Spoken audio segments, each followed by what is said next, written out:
Baik, pada pertemuan ketiga dan keempat kita akan membahas mengenai jurnal umum. Nah, sebelum kita membahas mengenai jurnal umum, kita di sini akan mengenal namanya penggolongan akun. Ya, seperti yang di persamaan dasar akuntansi, itu masih kita jumpai namanya akun. Akun yang kita temukan di dalam perusahaan jasa itu biasanya ada akun aktiva atau aset. Aktiva aset ini meliputi aktiva lancar. Aktiva lancar adalah kekayaan yang dimiliki oleh perusahaan yang penggunaannya kurang dari 1 tahun. Yang tergolong dalam kelompok aktiva lancar adalah kas, piutang, perlengkapan, sewa dibayar di muka, asuransi dibayar di muka. Kemudian ada aktiva tetap.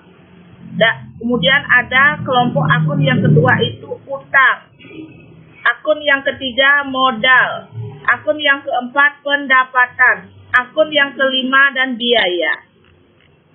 Ya, sekarang kita akan temukan rumus-rumus dalam pembuatan jurnal. Ya, di sini Ibu berikan secara poinnya ya, aktiva ya.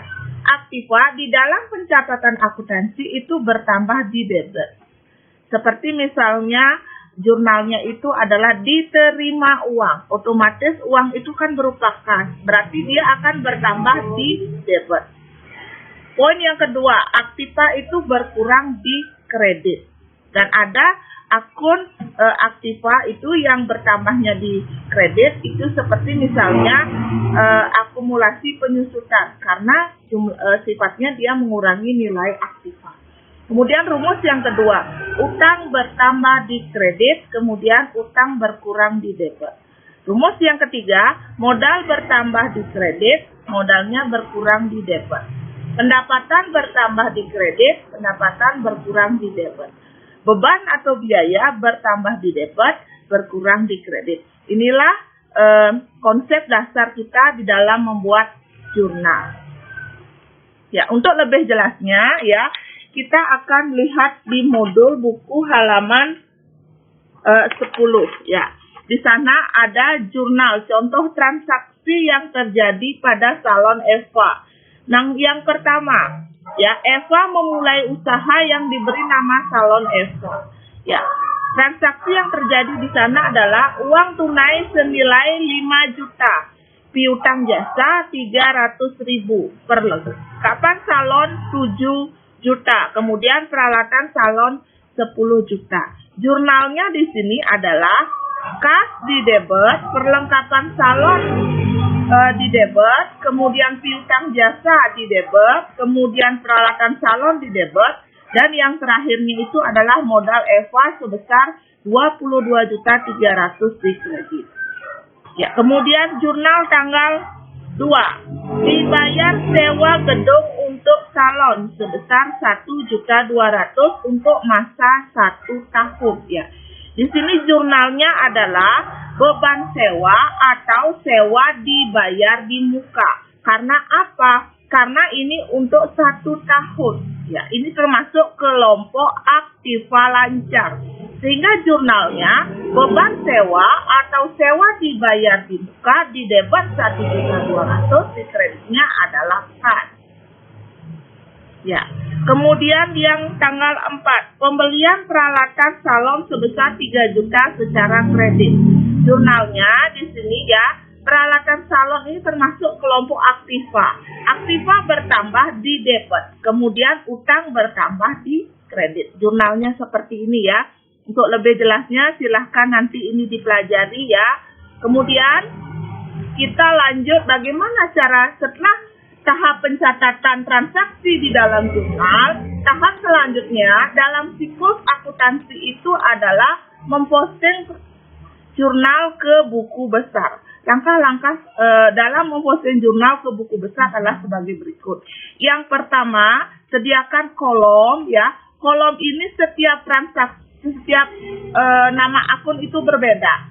Kas berbeda, kemudian piutang usaha ya, ada perlengkapan, ada peralatan, ada utang usaha, ada modal, ada free-pay.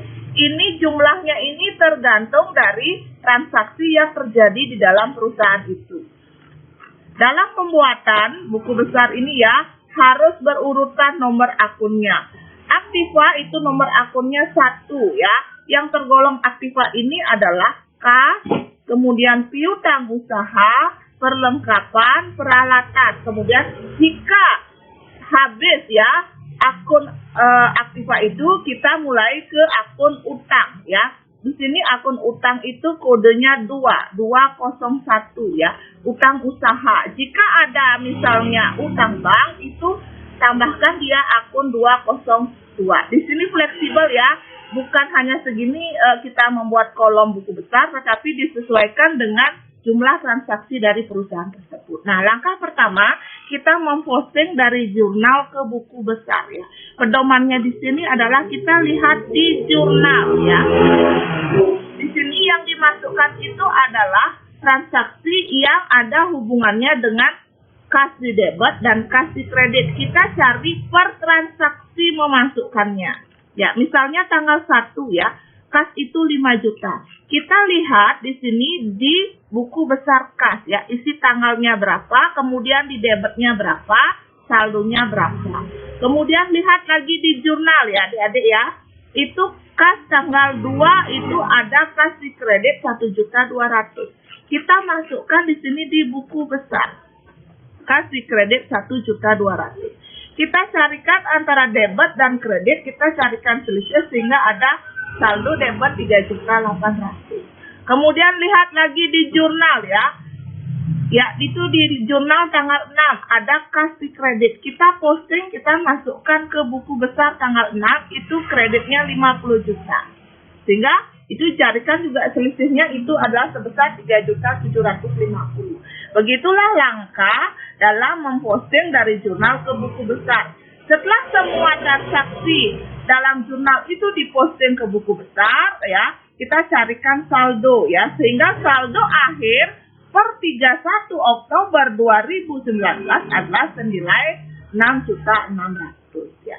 Kemudian masuk ke akun yang kedua, piutang ya. Di sini yang hanya ada ya di dalam jurnal itu adalah hanya tanggal 1 Oktober, hanya tanggal 1 Oktober ya, tanggal 1 dan tanggal 31.